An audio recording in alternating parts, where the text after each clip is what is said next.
Federal board of revenue (FBR) ने customs act 1969 के तहत फ्रॉड की तारीफ के बारे में तफसीलत फराहम की है। कस्टम्स के दायरा कर में फ्रॉड की मुकम्मल तारीफ सेक्शन 12O में दी गई है, जो मुख्तलिफ फ्रॉडुलेंट प्रैक्टिसेस और इनके मुतलिक पेनाल्टीज का जिक्र करती है। FBR के मुताबिक कस्टम्स एक्ट देश साल नौजोद के सेक्शन 32 एक कस्टम्स ऑपरेशंस में फ्रॉड की निशानदही मुख्तलिफ खसूसी अमाल के जरिए करता है। 1. जाली डॉक्यूमेंट्स जमा करवाना। अगर कोई शख्स कस्टम्स अथॉरिटीज़ को ऐसे डॉक्यूमेंट्स, चाहे वो फिजिकल हो या इलेक्ट्रॉनिक, जमा करवाता है जो ऑल्टर्ड, फॉर्ज्ड, म्यूटिलेटेड या काउंटरफिट हो, तो ये इस सेक्शन के तहत फ्रॉड शुमार होगा। दूसरा, गलत डिक्लेरेशन ऑफ एक्सपोर्टर या इंपोर्टर इंफॉर्मेशन।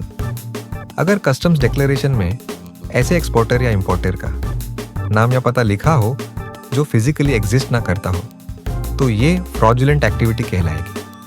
तीसरा, मालूमात का गलत इजहार, मिस रिप्रेजेंटेशन ऑफ गुड्स। अगर कस्टम्स डिक्लेरेशन में गुड्स के बारे में गलत मालूमात फराहम की जाए, जैसे क्वांटिटी, क्वालिटी, ओरिजिन, वैल्यू या कस्टम्स ड्यूटीज और टैक्सेस की अदायगी से मुतालिक गलत बयानी की जाए, तो ये कस्टम्स फ्रॉड होगा। चौथी, गलत वैल्यूएशन।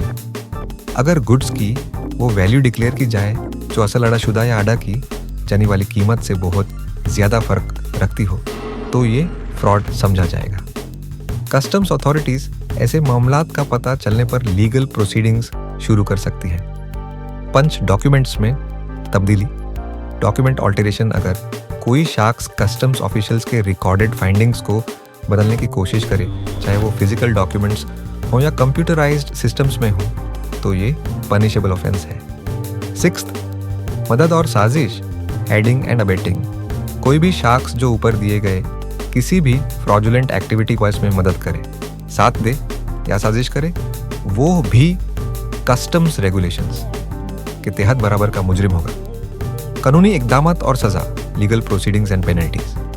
कस्टम्स एक्ट 1969 के मुताबिक अगर कस्टम्स फ्रॉड की वजह से ड्यूटीज, टैक्सेस या पेनल्टीज अदा नहीं की गई या कम अदा की गई, तो लायबल पार्टी को डिटेक्शन के आसपास होने दिन के अंदर नोटिस दिया जाएगा। इस नोटिस में कहा जाएगा कि वो वजह बताए इनके उन पर मुकर्रर अमाउंट फाइन्स या पेनल्टीज क्यों न लगे जाए। इसके अलावा कस्टम्स अथॉरिटीज़ ये भी वजह करती हैं कि अगर फ्रॉड से रेवेन्यू लॉस ना भी हुआ हो, तब भी 800 दिन के अंदर शो कॉज नोटिस जारी किया जाएगा। एडजुडिकेटिंग ऑफिसर केस का जायजा लेगा और ऑफेंडर को मुकर्रर अमाउंट और मुमकिन फाइन्स या पेनल्टीज अदा करनी पड़ सकती है। FBR बार बार इस बात पर जोर देता है कि पाकिस्तान की ट्रेड और कस्टम्स ऑपरेशंस की शफाफियत बरकरार रखने के लिए कस्टम्स रेगुलेशंस की मुकम्मल कंप्लायंस जरूरी है। फ्रॉडुलेंट एक्टिविटीज सिर्फ निज़ाम को नुकसान नहीं पहुंचाती, बल्कि कस्टम्स एक्ट 1969 के तहत स्ट्रिक्ट लीगल कॉन्सिक्वेंसेस का भी सबब बनती है।